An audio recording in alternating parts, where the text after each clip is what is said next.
नमस्कार दोस्तों, जैसा कि आप लोगों को टाइटल देख के पता चल ही गया होगा कि आज हम लोग बात करने वाले हैं यूएस के सेवेंथ फ्लीट के बारे में। दोस्तों, ऐसा कहा जाता है कि यूएस सेवेंथ फ्लीट इतना बड़ा है कि किसी भी को पूरी तरह से तबाह कर सकता है। मतलब सेवेंथ फ्लीट में ढेर सारे फाइटर जेट और एयरक्राफ्ट कैरियर से लेकर के फ्रिगेट से लेकर के सबमरीन, वो कि सभी न्यूक्लियर पावर सबमरीन होती हैं। तो दोस्तों, आज की वीडियो में हम लोग इसके बारे में पूरे डिटेल में समझेंगे, इसकी हिस्ट्री के बारे में, क्योंकि इसकी स्थापना वर्ल्ड वार टू से हुई है। तो दोस्तों, चलिए वीडियो को शुरू करते हैं। और दोस्तों, यदि आपने अभी तक वीडियो को लाइक नहीं किया तो लाइक अभी कीजिए, और चैनल को सब्सक्राइब नहीं किए हैं तो तुरंत चैनल को सब्सक्राइब करिए। तो दोस्तों, चलिए वीडियो को शुरू करते हैं। तो दोस्तों, सबसे पहले हम लोग इसके कुछ वॉर के बारे में बात करते हैं। तो दोस्तों, सेवन फ्लीट जिस वॉर में शामिल था उसमें वर्ल्ड वार टू हो गया, और कोरियन वार हो गया, वियतनाम वार हो गया, और दोस्तों इंडिया और पाकिस्तान वार हो गया जो कि 1971 में हुआ था। तो दोस्तों, उस वक्त यूएस का जो सेवन फ्लीट था वो पाकिस्तान की तरफ से था, और इंडिया पर दबाव बनाने के लिए जब दिसंबर में वार चल रहा था उसी समय जो यूएस का सेवन फ्लीट था वो बंगाल में इंटर कर गया था। और उसी समय भारत का मित्र देश रूस की वजह से अमेरिका को पीछे हटना पड़ा, और दोस्तों बे को भी पीछे हटना पड़ा, क्योंकि ब्रिटेन की जो रॉयल नेवी फोर्स थी वो भी अरेबियन सागर में भारत को घेर रही थी। तो दोस्तों, उस वॉर में पाकिस्तान के दो टुकड़े हो गए थे जिसमें कि बांग्लादेश बना था। और दोस्तों, उस वॉर में भी सेवन फ्लीट आया था, मगर वार में शामिल नहीं हुआ, क्योंकि रूस ने सीधी धमकी दी थी यदि भारत को कुछ हुआ तो रूस सीधे एक और वार शुरू कर देगा, वो भी अमेरिका के साथ डायरेक्ट।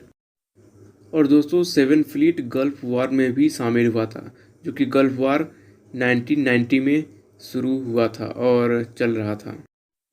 दोस्तों, ये तो हो गई कुछ हिस्ट्री से रिलेटेड सेवन फ्लीट के बारे में। अब दोस्तों, हम लोग इसके प्रेजेंट नंबर ऑफ शिप के बारे में बात करते हैं। तो 60 से 70 शिप इस सेवन फ्लीट में होती है, और करीब 400 से 500 एयरक्राफ्ट होते हैं, और करीब 40,000 पर्सनल होते हैं, जिसमें कि नेवी मरीन कॉर्प्स पर्सनल होते हैं और कुछ कोस्ट गार्ड सपोर्ट पर्सनल होते हैं। दोस्तों, आपको पता होगा कि जो ये सेवन फ्लीट है ये यूनाइटेड स्टेट का सबसे बड़ा एक नेवल कमांड है, और इस पर कई सारी जिम्मेदारियां होती है, जैसे कि नेचुरल डिजास्टर हो गया, या मिलिट्री ऑपरेशन हो गया, या ऑपरेशनल कमांड हो गया। जो कि दोस्तों, यदि हम लोग सेवन फ्लीट की स्थापना के बारे में बात करें तो इसका स्थापना 15 मार्च 1943 ब्रिस्बेन में हुआ था, ऑस्ट्रेलिया में, ड्यूरिंग वर्ल्ड वार टू के समय। और उस समय के कमांड एडमिरल थे आर्थर एस कारपेंटर। और दोस्तों, वर्ल्ड वार टू में ही जो सेवेंथ फ्लीट था वो काफ़ी बड़ा था, तो इसीलिए जो सेवेंथ फ्लीट के कमांडर थे वही अलाइड नेवल फोर्स के कमांडर थे, जो कि साउथ वेस्ट पैसिफिक रीजन में था।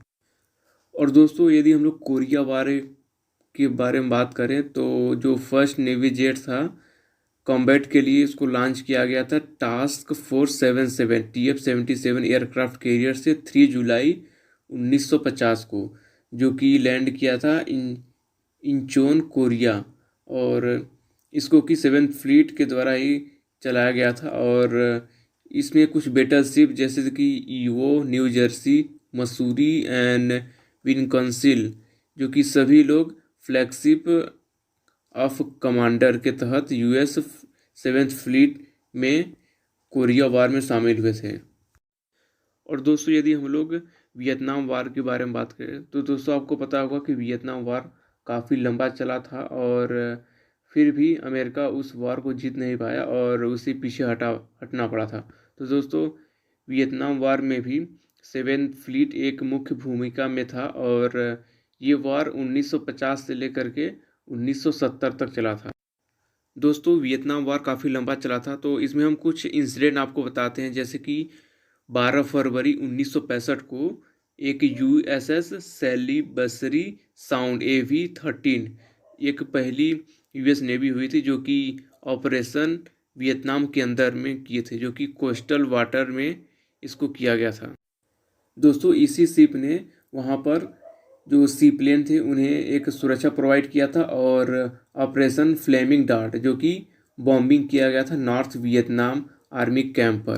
तो दोस्तों यूएस सेलिबरी ने वहाँ पर मुख्य भूमिका निभाया था नॉर्थ वियतनाम के जो आर्मी कैंप है जो बॉम्बिंग हुआ था 1965 में उसमें। और दोस्तों हम लोग गल्फ वार के बारे में बात करें जो कि 1990 में हुआ था, जब इराक ने कुवैत पर हमला किया था 2 अगस्त 1990 में। तो उस वक्त 7th फ्लीट ने करीब 130 जहाज़ों के साथ, जिसमें कि 50 अलाइड शिप थे, सभी ने एक ऑपरेशन किया जिसका नाम रखा गया ऑपरेशन डिजर्ट शील्ड। और इसको इराक और कुवैत पर अटैक करने के लिए बुला गया, जहां पर कि इराकी इनमी फोर्सेस कुवैत पर कब्जा करने के लिए गए थे। दोस्तों 7th फ्लीट अभी भी दुनिया की सबसे बड़ी फ्लीट मानी जाती है। और दोस्तों इस वक्त ये फ्लीट का पूरा फोकस साउथ चाइना सी में है, जहां पर कि चाइनीज़ अग्रेशन को रोकने के लिए इसको साउथ चाइना सी में तैनात किया गया है। दोस्तों यदि हम लोग इसके इस वक्त के फ्लीट कमांडर के बारे में बात करें तो वो है वाइस एडमिरल विलियम आर मर्ज। तो दोस्तों वीडियो आपको कैसी लगी कमेंट करके ज़रूर बताइएगा। तो फिर मिलते हैं फिर अगले वीडियो में, तब तक के लिए जय हिंद।